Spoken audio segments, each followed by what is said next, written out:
You just tuned it in. Global and worldwide. Hit you on the one with no delay. Because it's the fighter's voice. The fighter's voice. With your fighting host, Richard Ortiz. And the formidable co-host, Mr. Cole Escovedo. Remember, every fighter has a voice. Fresno, California, we're live here in Madtown Productions, the fighter's voice, the only voice that matters, Knockout Podcast. We got a great show for you tonight.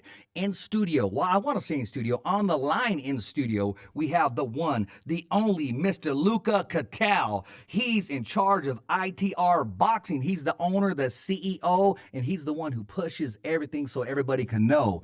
He goes down, gets down and dirty. He gets gritty. He does what he has to do to get the scoop before anybody else gets it. He gets the inside intel, and after a while, he just puts it out there for everybody to enjoy it. He gets what he needs to get done. The man never stops. He never sleeps. When you sleep, he's passing you up, my man. In this media world, hey, it's not what you know, it's who you know. And sometimes it's good to know people that know people that know people. Enough said. Welcome to the show, my man. What's up, Luca? Hey, how goes it? How goes it, my man? You know what? Finally, my mic's a little loud. Finally got you on the fighter's voice. The only voice that matters, my man. Yeah, I mean, every fighter has a voice, and I'm here with Richard Ortiz of the Fighter's Voice, so I'm excited. That's right, man. I'm excited to have you too, man. I mean, I don't even know where to start, man. I mean, we can start in any division in boxing. I can even throw MMA at you, and you're gonna hold your own and give us your top 10 pound for pound in every division. Not only are you a scholar in this, not only do you perfect your craft, you refuse to take second place. And when I say that, you're satisfied with the outcome every time you go in depth on your research, my man. I mean, you're always seem to be a step ahead of everybody. You have a great rapport with world champions, from the amateurs to contenders. I mean, enough said, my man. I mean, and you've always been straight up with me from day one, and I appreciate that, and I respect that. My mic's loud. Yes, sir. All right. Well, that's good to know. Hey, you know what? And you are short for words too, my man. But you know what you do say, you capitalize on what needs to be said. And let's just jump right in it, man. And the news is still hot. We spoke before the fight was before the two fighters walked in the ring, and I'm talking about Andy Ruiz Jr. You told me leading up to it, you said, you know what? He's going to give Anthony Joshua some problems. And you also said a lot of people are overlooking him. You go, including Anthony Joshua. Do you remember that conversation we had? We had it about maybe 2 o'clock, 1:30 in the afternoon. Yeah, I mean, I was driving on 880 between Deep East Oakland to Hayward on my way. I can't tell you where I was going, probably somewhere. But just for the people listening out there, I was saying to you that Anthony Joshua is used to a certain style of fighter. He's used to someone that goes backwards and guys that aren't exchanging with him, and guys that he's used to being able to overcommit on shots, especially a right hand where he can lean in and put everything into it. And Andy Ruiz is one of 2 or 3 guys in the heavyweight division that can slip a punch. And up until that point, I thought that was a big deal, and people might listen to this and laugh or whatever. But there's not a lot of heavyweights that actually have boxing skills like slipping punches, moving, and stuff. And I feel like Anthony Joshua had never really faced someone who could make him miss by slipping and then fire back a shot. I thought Ruiz would rock him, and then possibly it would be like because we all know Anthony Joshua is a guy who it just seems like his whole career is always going to be a disappointment. And I just expected when he fought Ruiz, not for him to get stopped, but just for him to put on another Anthony Joshua very disappointing performance. And that was kind of what I was seeing. Well, you know, even when he fought Klitschko's an offensive fighter, so if he'd had slips and punches, you know, he probably wouldn't have been on the canvas and caught that big uppercut, you know, in the fight. But it was going back and forth. Not to interrupt you, but Klitschko was like a range fighter, too, because Klitschko got knocked out a couple of times. I believe Corey Sanders was one of them, and he got knocked out, and then Emmanuel Stewart recreated his style, and he became a guy who literally, if you got on the inside, he just holds you. Well, and that was literally his strategy on the inside. Then he just tried to throw long, straight jabs, and if he felt comfortable, throw the right hand. And that was literally all he did. Well, I mean, Emmanuel Stewart, he's the only trainer, and probably is the only trainer today that does not train a fight or a fighter to go the distance. He trains for the knockout. His whole game plan, every fight that he goes into, he trains the fighter for a knockout. I heard it from him himself when we used to talk in Vegas a lot. We used to talk with the phone, the man from Detroit. And long story short, man, we used to have some great conversations.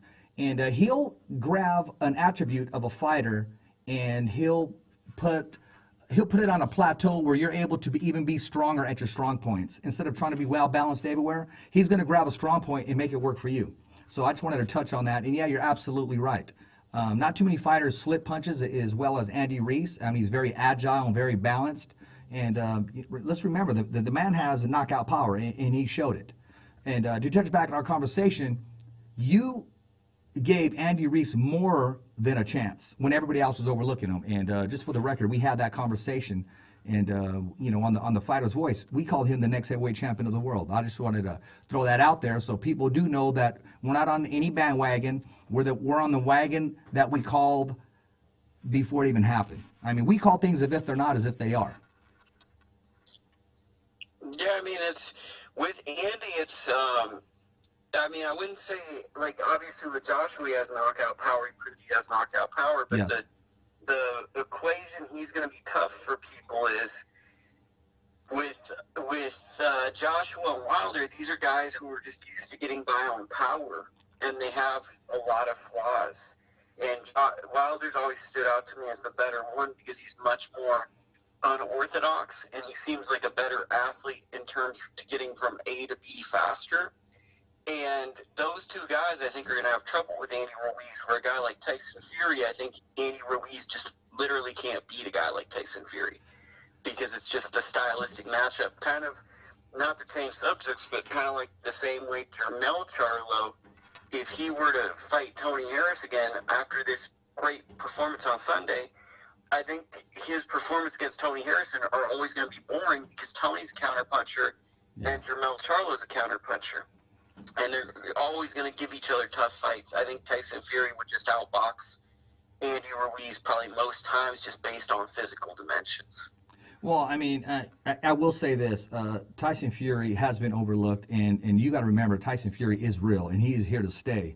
On paper, you would think that he's beatable, but now he's getting the respect. You know what? I'll compare him to this. Back in the day when Larry Bird played basketball, they would overlook him because they see this guy. They said he has no balance, he has no coordination, but the guy would just beat you constantly. All he did was win because people would overlook him as opposed to the athlete, as opposed to the Michael Jordan, the Magic Johnson, the James Worthy, et cetera, et cetera. I will say this. Anthony Joshua, he has something to prove. Out of all the heavyweights, and I'm going to say the top four, he has something to prove out of everybody. And I see this fight going the same way. I see the rematch with Anthony Joshua actually trying to outbox Andy Reese next time, because if he goes in there in the pocket and trades, I'm looking for the same outcome. Yeah, it's well, I don't think he can do much to change anything. Like Joshua has to work on is fighting behind a jab, and people say, well, he didn't use his jab. Well, he's never used his jab. See, in order for him to use his jab, when people say, oh, he should have used distance, he's never been that type of fighter. Joshua kind of comes out, he stumbles around, he hits you a few times, and then when he thinks you're hurt, he comes in like Juggernaut from the X-Men, and he tries to stop you. And typically that's been good enough up until this point. And with Ruiz, when he did all that wild, coming in crazy stuff, he got hit with a left hook. And we know he doesn't take punches well because Klitschko dropped him, Povetkin rocked him. And it's pretty clear to me, like, is that there's an obvious concern from their side that they didn't want to make the Wilder fight until they had all the financials on their side.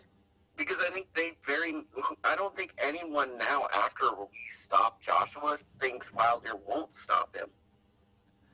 No, you know what? I don't think that's high on the list as far as people wanting to see Wilder and Anthony Joshua. I think people definitely want to see the rematch. Andy Reese, he has another opportunity to show everybody that it wasn't a fluke, that it wasn't. I don't like to use the term luck in boxing because I don't believe in luck. I don't even believe in that word. But just to prove that he is who he says he is. Anthony Joshua, to me, out of all the heavyweights, he has more to prove to all of them. And I'm looking for the rematch, and there's no guarantee that you're going to see Fury and Wilder again. Although I do think that Wilder is meeting a different Ortiz. I think we saw the best Ortiz the first time. What's your take on that rematch that has been announced? I think Ortiz has a real chance to beat him. Oh, do you really? You get all these idiots out here that say, oh, because I had like an idiot on my Twitter, and I was saying Joshua's going to get knocked out first, and he says all this disrespectful stuff. The guy, it happens, Joshua gets knocked out before Wilder. You tell him, and then the guy acts like you're the jerk when all day he's just been saying bad things about you. And I go to these people, and I look at those type of people, because boxing is the one sport where a lot of the experts are consistently wrong. So what you do is you look at the people who are always wrong, and you look at what they consider assumptions or what's right, and you know that something they're saying is wrong, because they're experts at being wrong. So you look at them and you go, man, that person's always pretty off, right? So they're saying this is a bad fight. So this is going to be a lot better fight than they think, because they don't really get anything. And then from there, I look at Luis Ortiz, southpaw, much more talented fighter than Wilder in terms of just natural pedigree, although Wilder's advanced him as a professional. Tricky nearly stopped Wilder in their fight, was winning on my scorecard at the time. And this is his last chance to do anything in his professional career. Luis Ortiz plays the part of being a world champion without having a belt. If he loses to Wilder again, he will never be a world champion. And I think that that's a very, very dangerous fighter to fight, especially for Wilder, who's going to be looking, whether he says it or not, at Fury fights, at Joshua fights. He's not going to be fully committed to Luis Ortiz, who's going to be fully committed to him. Yeah, you know what? You got a point there. And talking about fully committed, out of all the heavyweights, I mean, Wilder fully commits to that right hand. I mean, again, too much where he's off balance. But, I mean, he puts everything into it, all the way down to his toes. So he fully commits on that right hand, and that's been his go-home punch. That's been his landmark in his career. There's been fights where he's been behind in the scorecard, and he relies on his right hand. He has so much confidence in it. Out of the four right there, okay, we'll put Ortiz in there. Now we have five. If we had a round robin, okay, you're gonna play matchmaker today. You're gonna play promoter. Which two would match up first, and who would have the bye? Out of the five, which one would have the bye? I'm talking about Ortiz, Fury, Joshua, and Reese. Fury. Okay, Fury gets the bye. Okay, which two would you match up? And you don't got to go rematch. You can match up any pair you want. I already know. So I got Wilder, Joshua, and Ruiz. Okay. What I'd do is I'd match up Fury with Ruiz and Joshua with Wilder, because that's two fresh matchups. Okay. Well, I mean, styles make fights. I would love to see Ortiz and Reese, just because two guys are going to sit in the pocket and bang. I think Ortiz might beat him, because I think the style Ortiz has is like the worst style. Like Tyson Fury and Luis Ortiz are the two worst styles for Andy Ruiz, whereas Deontay Wilder and Anthony Joshua are the two best styles for Andy Ruiz. So if I was handling him, I'd try to stay as far as away from Luis Ortiz or Andy Ruiz or Luis Ortiz until there's a big money fight. Okay, very well said. I mean, Ortiz kind of reminds me a little bit of a throwback Michael Moore, not just because from the southpaw stance, just the way the 1-2 comes out, instead of throwing a bunch of combinations. I'm sure you know who Michael Moore is, my man. One of those people from Emmanuel Stewart.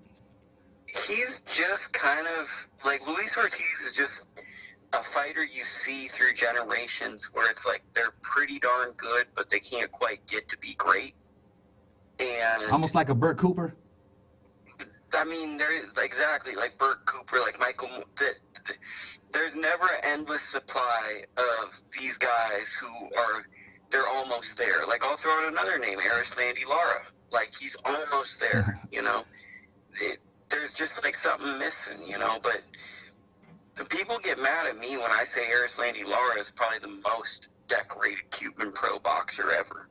But if you look up Cuban boxing, this is crazy. Lara has the most accomplishments of any Cuban boxer. Absolutely. He needed that last victory, too. One, like, he's sold the most tickets. He's fought on pay-per-view. I don't believe any other Cuban fighter has fought on pay-per-view. He's fought on a pay-per-view. He's more than likely sold the most tickets.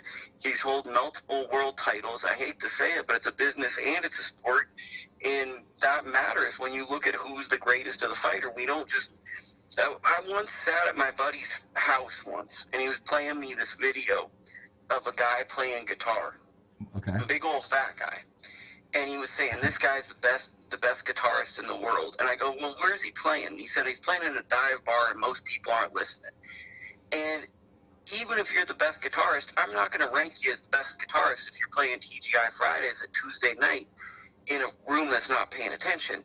The audience you play for, in my book, matters. That matters to the legacy of what we call great. Just because you have a skill set, if you don't do anything with the skill set, I'm not just going to put you on a pedestal and say in 1930 this fighter was the greatest fighter because he did this and this.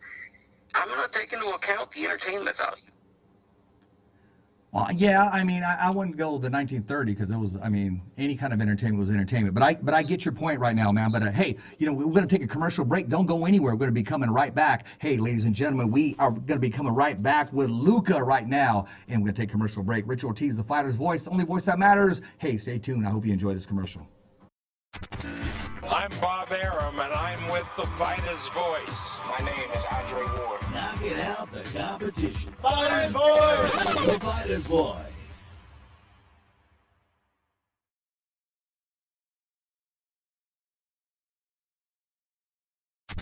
Hi, I'm Jose Ramirez. I'm Bob Arum. Hi, I'm Robert Garcia, and I'm with the fighter's voice. The only radio show knocking out the competition. Fighter's Voice Radio Show. Hey, Rich Ortiz here, and we're back. The Fighter's Voice Knockout Podcast. We're still here with our guest, Mr. Luca. He's in charge, my man. Today, he has the studio. Today, he has the mic. He's going to give you his opinion. He's going to give you his know-how and his understanding. And this next segment is sponsored by Miles Harris, attorney-in-law. Hey, if you need an attorney, if you need someone to go to bat for you, whether it's a DUI, whether you had something in your glove compartment you shouldn't have, whether it's child support, or you just need somebody to be your voice and represent you, that's Miles Harris, attorney in Fresno, California. He'll take care of you. He'll be there with you. And like they say, like a fish, he'll get you right off the hook. Trust me. Hey, what's happening, my man? Luca, how we doing, my man? Good. I'm very good. How are you? I'm doing good, man. Thanks for sticking around, man. Those of you who don't know with us, we got with us the one and only Mr. Luca Cattell. Did I say it right? I hope I did. He's in charge of ITR Boxing, Inside the Ropes. You got to check out his video. You got to check out his YouTube channel, and you got to just respect his grind, my man. Hey, Luca, you're everywhere, man. I mean, you are everywhere. Every time I talk to you on the phone, Richard, I'm on my way to do this. I got a minute or two. I'm supposed to cover this, or I'm going to go to this gym. Well, how does your day start, my man? Talk to us about your day, because a lot of people don't know. They think that you just do boxing. I know you do some other things like skateboarding, golf, and some other things. I mean, lately, I don't know. Lately, I wish I had a more consistent day, but typically my day starts between, I'd say something like between 5:30 and 6. That's when I normally wake up. Okay. Then I do a couple of hours of email. Like that's typically, I wake up to about 80 emails. So I do 80 emails. You better pay your bills, man. Yeah, so I do about 80 emails, and then I try to have all of that done, and then at 8 a.m.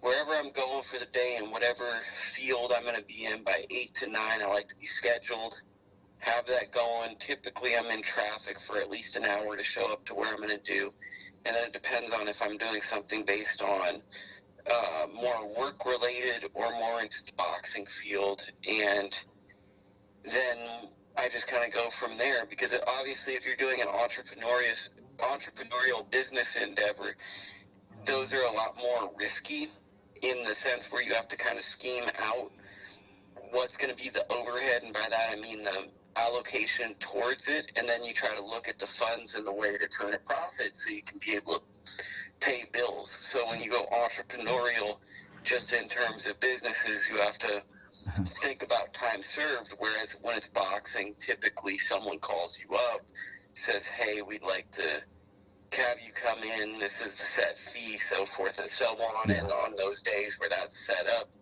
you can set up a few of those and then run with that and so forth.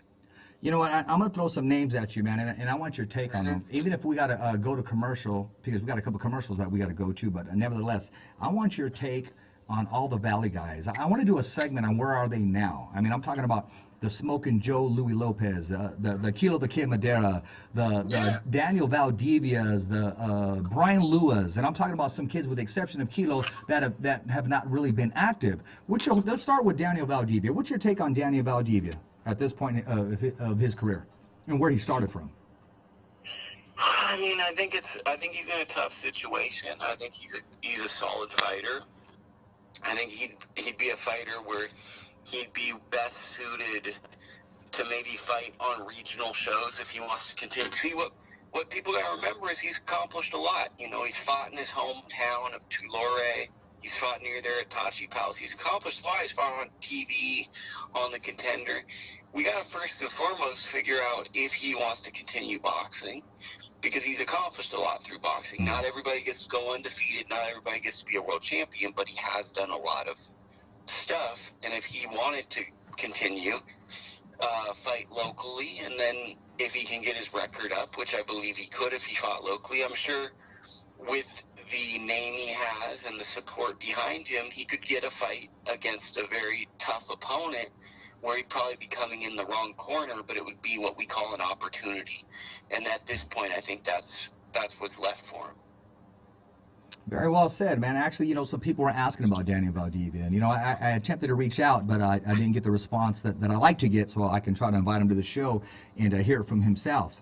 And also, what's your whole take on I was just looking at some of his fights today, and of course, the classic with Kilo the Kid Madera, Joe Louis Lopez. When you hear that name, I mean, where are they at now, and what do you think he can do or should do with his career? Man, Joe's just cool. Joe's going to be fine. Joe's just got cool.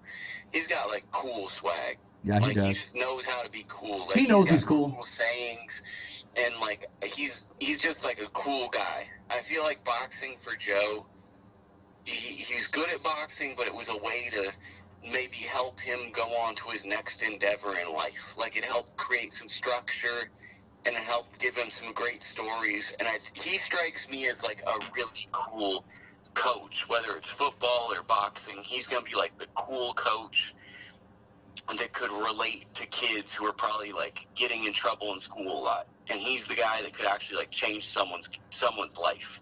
You know, I'm smiling right now because you're hitting it right on the nail. That's how I see Joe. I don't know if Joe, like, honestly, like, Joe might fight again or not, but, like, to me, I don't think Joe's future is really in fighting. I think it's helping people in his neighborhood, because he's a cool dude that I think has a really good heart. Okay, I agree with you. Now, I want to ask you, this kid has been inactive, and but when he's active, man, he has so much potential, but you know, boxing has a small window, has a small time frame. I actually reached out to him today, so he should be coming on sometime in July. And I'm talking about Madera's own Brian the Lion Lua. What's your take on Brian, this part of his career, where he's at this point? Man, he's a really talented fighter. He's a really nice young man. And the problem is just activity. I don't know his current situation. I've heard people say stuff about his situation, about until I've physically seen his situation or understand it, I don't know what it is. But he's a young kid who's with Top Rank, and he's been inactive for a year. And it's a shame, because he's a kid who has a lot of talent, and he's with Robert Garcia, who's one of the best trainers in the world. I agree. And that's a great opportunity. I know when I was 18 or 19 years old, I went away to college, and I heard a lot of people telling me everything I couldn't do. And in his position, he's 18 or 19, and he's got a lot of things where people tell him, you can do anything. And that, whenever you're in those type of situations, I think that's a cool moment. I just hope he gets a chance to compete and see how well he can compete, because he's so young and he's accomplished a lot, that I just hope he gets that ability to try that out. Okay, I respect that. And now we have a fighter who's a stablemate of his. He's active. very active, and he's still on the circuit. And what's your whole take on Fresno's own Isidro Ochoa, who's also with Top Rank and at this point undefeated? I think Isidro's a really good fighter. He's an extensive amateur. He's fought pretty much every superstar of boxing when they were like 9 years old. I think Isidro at some point, correct me if I'm wrong, took a little bit of a break from boxing and came back. And as a pro, I think Isidro is going to be a guy who he's on the track. So he's going to get a chance to build his record up and develop. And when he gets to the 6 or 8 round fights, hopefully he can start to look more impressive and not just be considered a boxer. And I know I'm a big fan of boxing, like pure boxing. Yeah. But sadly, a lot of the fans, they want a little bit more. You can box, but they want to see that you can hurt someone or that there's a level of excitement to the fight. So I think the challenge for Isidro is, for him, when he gets to the 6 and 8 round fights, because he's active, he's with Robert, he's fighting often, he has to try to think about not just how do I win, but which is number one, but also can I win in a manner where maybe 2 or 3 more people want to follow my life on Instagram. And I think that's the phase he's at, where he's got to think about also the business side of things along with how he fights. You know what? Isidro's one of those chess pieces that needs the right. I don't want to say team around him. He just needs someone to take a stand on his team and move him forward to give him more of an opportunity. And I know he had an injury leading up to his fight that he was supposed to have, but I spoke to him just recently, and he's ready to go. He's back in training camp, and he's getting ready to drop a date pretty soon. Hey, I want you to stand by because we got to knock these commercials out. We'll be coming right back with our guest, Mr. Luca. Hey, Rich Ortiz with the Fighter's Voice, the only voice that matters. Stay tuned. We'll be coming right back. I'm Bob Arum, and I'm with the Fighter's Voice. My name is Andre Ward. Knocking out the competition. Fighter's Voice! The Fighter's Voice.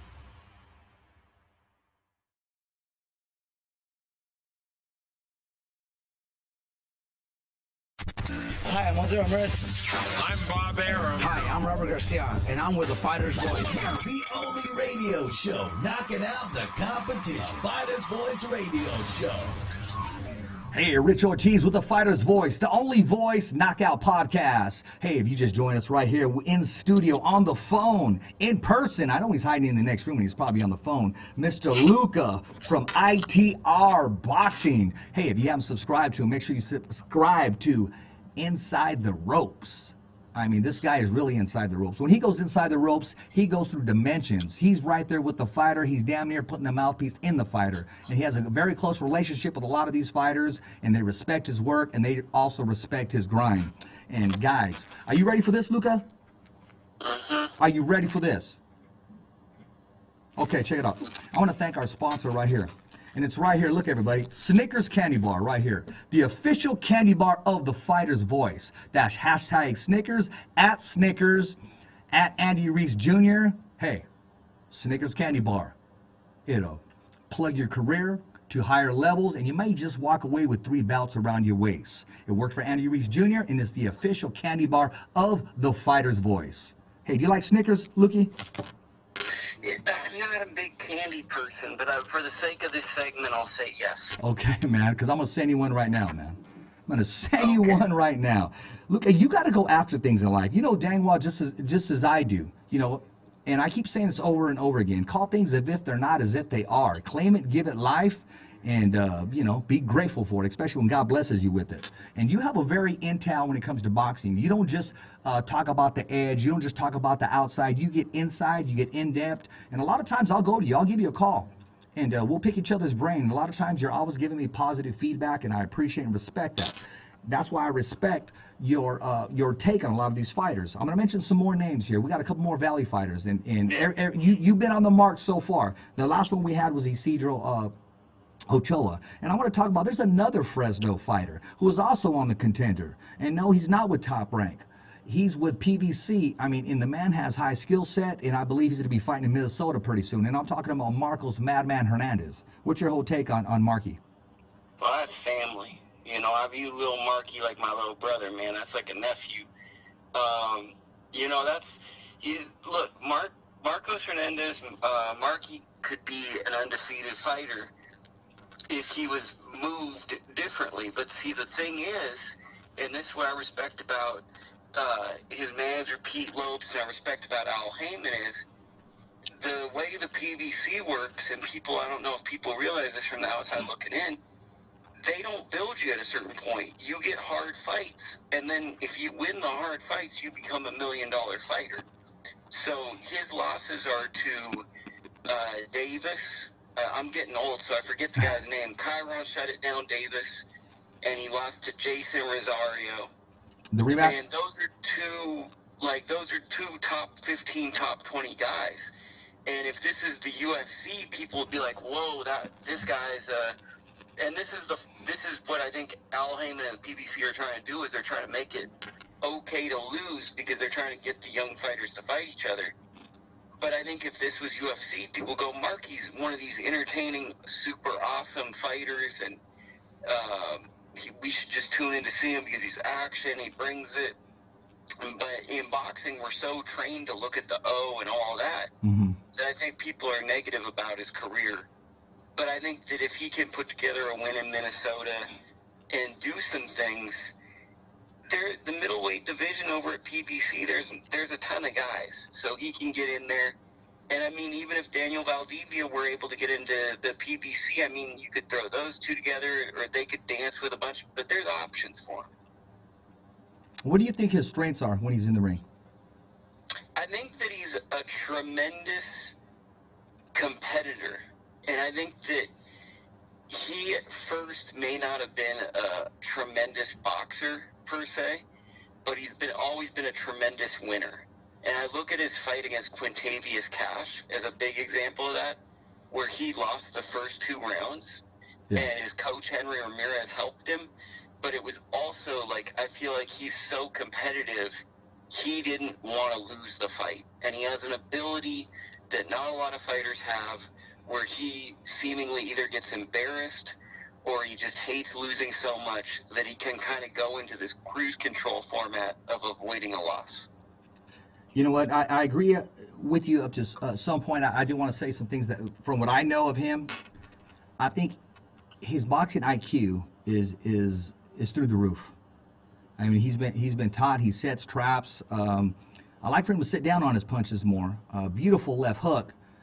And he has what it takes. I don't think there's any more pressure on him. I mean, having those losses, there's no. Of course, you want to continue to win. You want to get in that win column. But I think the pressure's off him now. I think you're going to see a different Marky Hernandez. You're going to see the maturity. You're going to see the growth, and you're going to say, as if to say, "Hey, I've already been there. My OLA has been cracked already." So, welcome to the sport of boxing, and he welcomes it. And he did really well on the Contender before that injury. Yeah, I mean, as someone that cares about the kid, I hope that he has pressure on him. Because if he starts to get where there's no pressure on him, I think then he's going to be out of the sport. Because he's someone where I think he's someone that's fighting the world, and he's got a chip on his shoulder. And I'd be very, very scared if he got complacent. Well, when I say that, there's a maturity as opposed to a comfort zone, because no fighter wants to get comfortable. But a maturity level gives you that edge, and you use whatever pressure that your mind tries to tell you, you use it to your advantage, and you embrace it instead of running away from it and say, yeah, I'm feeling pressure. There's a whole different type when you embrace it, because you're going to use it as formula. You're going to use it as fuel. So that's my clarification on that. Yes, exactly. I do want to keep a fighter waking up in the morning and being disciplined. Yeah, I mean, I just think Marky is the only fighter really in this area that's signed to Al Heyman. Yeah, he is. And that should mean a lot to people, because Al Heyman's made as many millionaires as the Lotto practically. Yeah. So that should tell people about the talent that they see with him. Yeah, I don't know the whole contract with Chico. We got a fighter in Fresno as well, Chico, and I don't know the. Yeah, exactly. I know he fought on one of Al Heyman's cards, so I don't know if it was a contract. I don't know if it was a trial basis. You never know what's going on a lot of times, because Al Heyman tries to keep his fighters active, and I haven't seen any activity, so I don't know if it's due to injury, promotions, management. So before I can even comment on that, I'm not too sure exactly what's going on there. Now, of course, when we talk about Valley fighters, of course, We know what fighter gave these guys the opportunity. We know what fighter says, hey, I want these local guys on my card. We know what fighter said, hey, it's time to give back. And he gave back before he was champion. He gave back before he became a millionaire. He gave back before he started coming on ESPN. He gave back by giving these young fighters the opportunity to fight on his card. And we're talking about the Avenal Kid, the WBC super lightweight champion of the world, and that's Jose Ramirez. And I know we're going to touch on this, we're going to commercial, and then we're going to slam dunk this. So give me your whole take with Jose Ramirez. Well, first off, I'd like to say that with Jose Ramirez and Rick Morigian, I'm extremely grateful because they basically allowed me to elevate my platform with being able to cover Jose, because Jose is someone the whole world wanted to learn about because he was such a high-level Olympian facing guys like Lomachenko and the amateurs. So it's really been a big blessing for me to be able to cover those fights because it basically brought in people from all over the country and the world that just were fans of Jose Ramirez. I think Jose's a tremendous fighter, and I think he's probably the best. Actually, I should say probably. I really, truly believe he's the best 140-pound fighter in the country right now.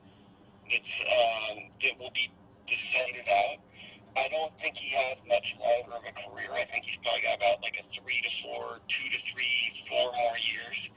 But I think he has a tremendous legacy, and I also like that his legacy isn't just in the boxing ring, that he brought local guys onto major shows, that he helped out in his community as best as he could.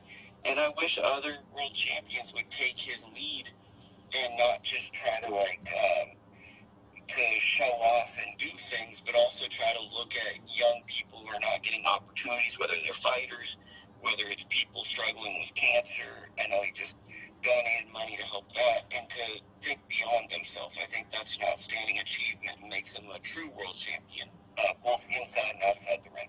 You know, I agree with you 100%, man. I mean, with Jose, we're going to take a whole segment right now. We're going to take a commercial break. We're going to come right back, and we're going to pick up where we left off and talk about the Avenal Kid. That's Jose Ramirez. Hey, I'm Rich Ortiz, your host of the Fighter's Voice Knockout Podcast. We'll be coming right back after this commercial break. I'm Bob Arum, and I'm with the Fighter's Voice. My name is Andre Ward. Knocking out the competition. Fighter's Voice! The Fighter's Voice.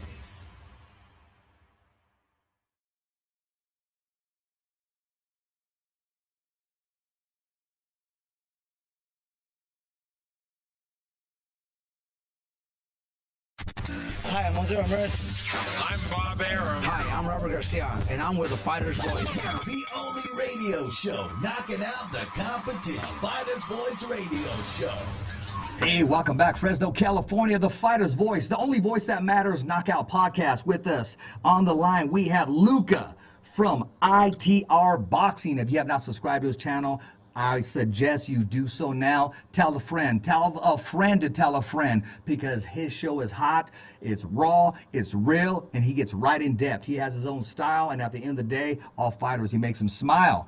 Now, before we went to commercial break, we were talking about the Avenal Kid. That's Jose Ramirez. Now, I do want to touch about this, because I was getting ready to name his team, and of course, Rick Morigian. And, of course, we got the Hall of Fame trainer, Robert Garcia. But one man that seems to get overlooked, one man that seems to just like the breeze just passes by and the breeze never hits him. And I'm going to give this guy kudos. I'm going to give him props, and that's Mr. Charles Tremblay, his speed and agility and nutrition coach, man. I mean, he's always getting kind of lost in the background, but he's the center block, he's the centerpiece, and he's the man behind the scenes. What's your whole take on that? I mean, Charles is awesome. You know, I think for any world champion or any high-level fighter, it's very important to remember where you come from. Yeah. And not just socioeconomically. It's important to have friendships that last a lifetime. Before I got on this radio show, and after I had worked today, I got to see my brother, who's known me my whole lifetime, and we went out and we ate some terrible food. I bring this up to say... Terrible food? What did you guys eat, man? He chose a place that wasn't very good, okay. But we got some terrible food. And I say all that to say this, that no matter how cool anyone thinks he is, or people think I am for whatever I do, guess what? That's still someone that knows me and I can be super comfortable around. And I think Charles Tremblay, what's great about him and Jose is, Jose's just a human being to him. Sure, he's the world champion, but that's someone where they started with a vision, probably in a very low-rent gym, just with a goal of trying to accomplish something, and then they accomplished it. And now they're working with a much bigger budget at a bigger scale, and it's great to have people that know what they're doing, that started from such an early point on, and to see them doing stuff with fighters and fighters being so loyal to those people.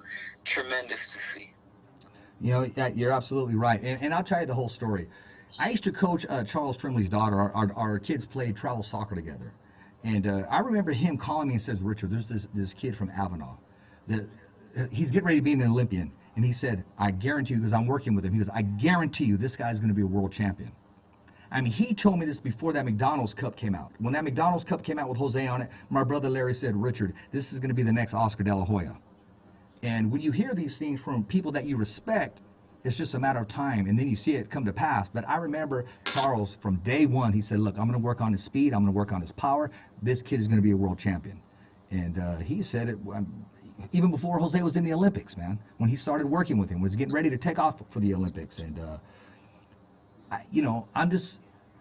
to me, he's the next superstar because he's the man behind the scenes. You know, it's good to have a great athlete to work with, but he's the one putting in the time, the preparation, and he has a great team around him. So he's one piece of that team. And also another person that gets overlooked, that's his brother Luis.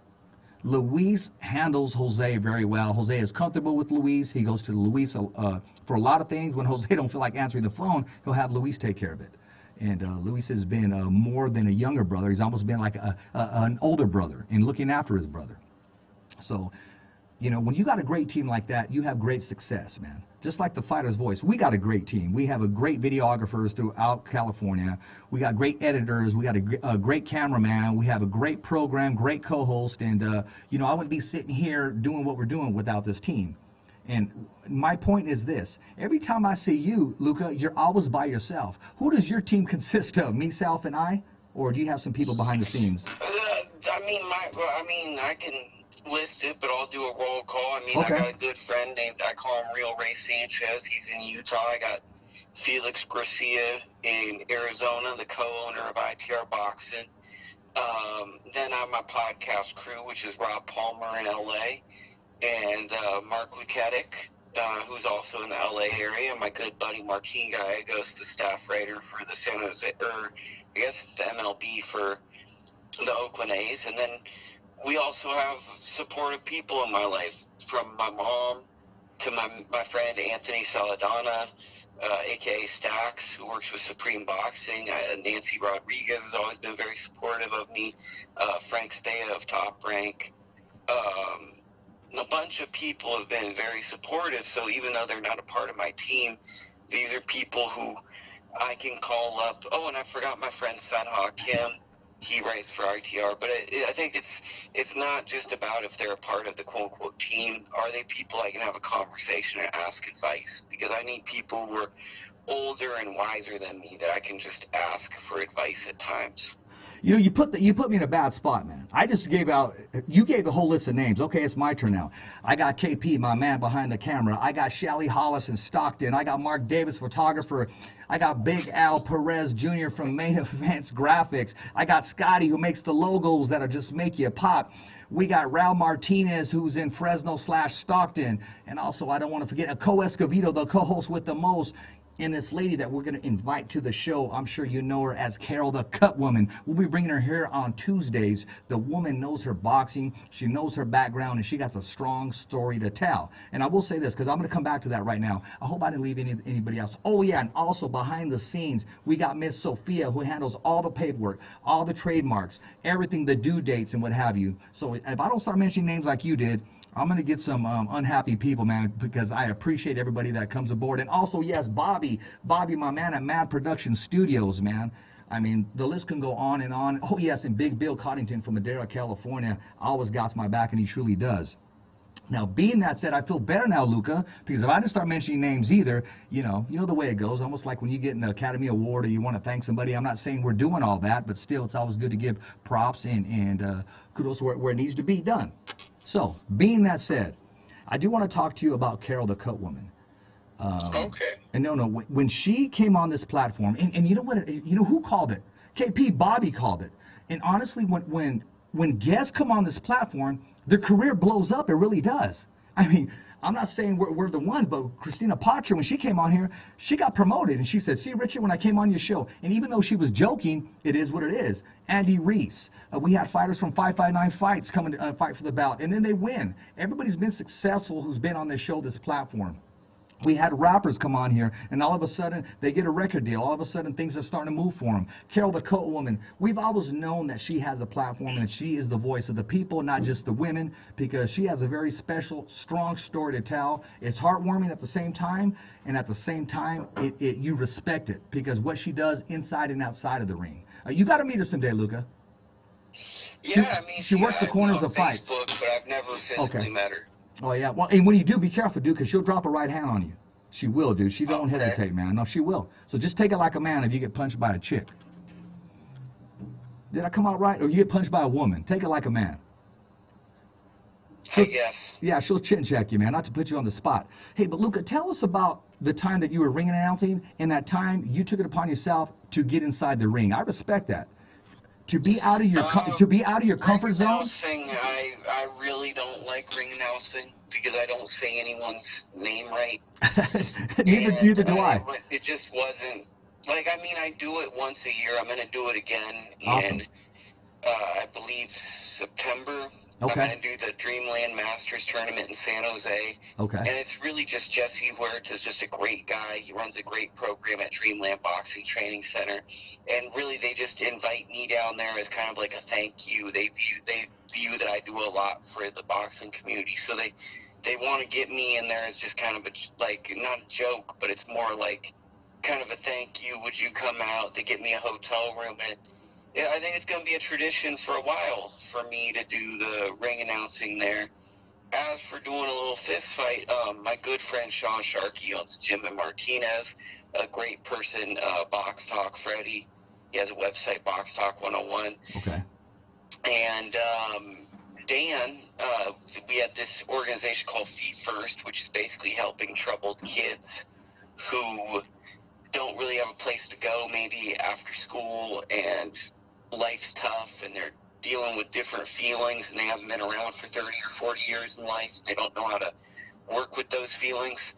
So we wanted to put together a program where we could maybe let them come to a boxing gym and just get tired and be able to talk to people and so forth and so on. And for the first fundraiser, I just kind of threw my hat in the race and said, hey, I'll just jump in and I'll do the fight, just to drop a little bit more attention. And some sponsors got on board because it was fun. And I mean, me and Freddie, we had a darn good one.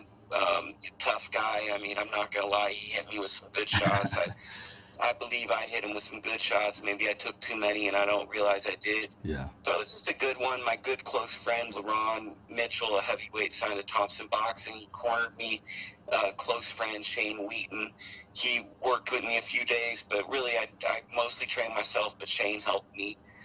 And, I mean, I'd like to say I did as a thank you to the fighters, but I really just did it because I go to the gym, and this organization is something I believe in, and I thought if I did it, if I took the fight, I knew at least 4 or 5 or 8 or 15 people that wouldn't have come would pay $20 to see the fight. And to me, that who knows what that extra $200 could do for this foundation. So I got in there for that. No, I appreciate that. I mean, you were out of, I don't want to say it in a bad way, you were out of your comfort zone, and you said, you know what, I'll go ahead and do it. And I respect that. I respect when somebody does that, especially for a great cause. Now, tell us in 2 minutes, I want your take, who's a friend of mine. I felt every punch in there. I'm feeling exactly what he's feeling now.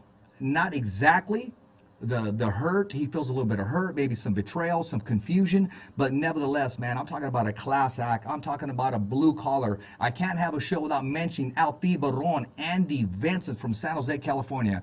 Give us your take on the fight, his performance, and where does he go from here? So I think it was a tough fight. It was a close fight. And I think it's a fight where he's going to just have to sit back, look at the tape. And I know he's very critical and analytical, and he's just going to look at the tape And the thing about Andy is he works extremely hard. Put this fight behind him. Look at the things he needs to improve on, and things will get changed. And then I think he just goes on his path to becoming a world champion. So I think that's pretty much it. But it's just going to be learning from mistakes and the mistakes that you see and not repeating things. And at the same time, it was a very close fight, and that's pretty much it. You know, I agree with you. And I think Andy's going to come out stronger and be victorious in his next fight. I mean, he is blue collar. And, you know, this is closing segments, and this closing segment is sponsored by Toscano's Promotions. August 3rd, they're coming to Sacramento. I'm sorry, they're coming to Stockton. I almost said Sacramento. I almost did, because one of his fighters fights the 29th of this month in Sacramento, California. But Toscano Promotions is coming August 3rd, Stockton, California. My man, they're coming on with the awesome card that's just snowballing with fire. I mean, they always put on a great show. Professional inside and outside of the event. They take care of business. And hey, I can't help but support Toscano Promotions. And look for them to come to Fresno pretty soon. We had a conversation. They want to touch the Bakersfield area. They want to touch the Fresno area. They even want to go back to the Modesto area. But they want to keep Stockton happy. They want to give these fighters the opportunity to continue to compete. They don't got to go out of the country to go get a W or take a long drive to get inside of the boxing ring. Ladies and gentlemen, Toscano Promotions is giving you, the young fighter, the opportunity, so get behind it, support it. We also got a kid from Madera, Jesus Sanchez, who's going to be fighting on that card. He calls himself the Babyface Assassin. Now, I know it's way ahead of time. August 3rd, can we see you in Stockton, California, supporting Toscano Promotions? Well, yeah, because George, Anna, Israel, all the people involved with Toscano are very good people. Yes, they are. And they run a good promotion, and they're doing great things for young fighters, promoting fighters who are having trouble getting fights. So I don't see any reason why I wouldn't come out to that fight. And also, on August 2nd, there's going to be a great fight between Ivan Vergara versus Malachi Johnson that I'm probably going to be at in Sacramento that deserves mention as well. But Toscano Promotions, class acts, especially George Toscano, I don't see any reason why I wouldn't attend such a fight. Yeah, man, make sure you go there. It's going to be a great event, Hey, the mic is yours right now. Where can we follow you? Let the followers know who watch and support you, what you think of them. Tell us in 30 seconds. Okay, go to Twitter at LukeyBoxing, itrboxing.com, and go on YouTube, itrboxing, all one word. There you go, ladies and gentlemen. That's it for our show. And I want to give a special thanks to our guest for Lukey, my man. And I'll tell you this, I can call him as we leave right now. I need something done, or I need an answer. He's my go-to guy. He's never changed from day one. I met the man about 3 or 4 years ago when we first started, when I was doing interviews on using my cell phone, and people used to clown me and make fun of me all the time. Lukey always had my back. He's never changed since day one. That's why I respect what comes out of his mouth, and I respect the person that he is. Hey, this is Rich Ortiz, your voice, the ultimate choice, the only voice that matters, knocking out the competition. It's a wrap here in Fresno, California. Thumbs up for Richie. Never down for the count. It's just another wrap. Thanks for listening to the Fighter's Voice Radio Show. Catch us again next week. Same when, same how. And always stay connected to the Fighter's Voice on social media. So, on behalf of Richard Ortiz, Cole Escovedo, our special guests, and the whole crew right here at the Fighter's Voice Radio Show, saying see ya next week, right here on the Fighter's Voice.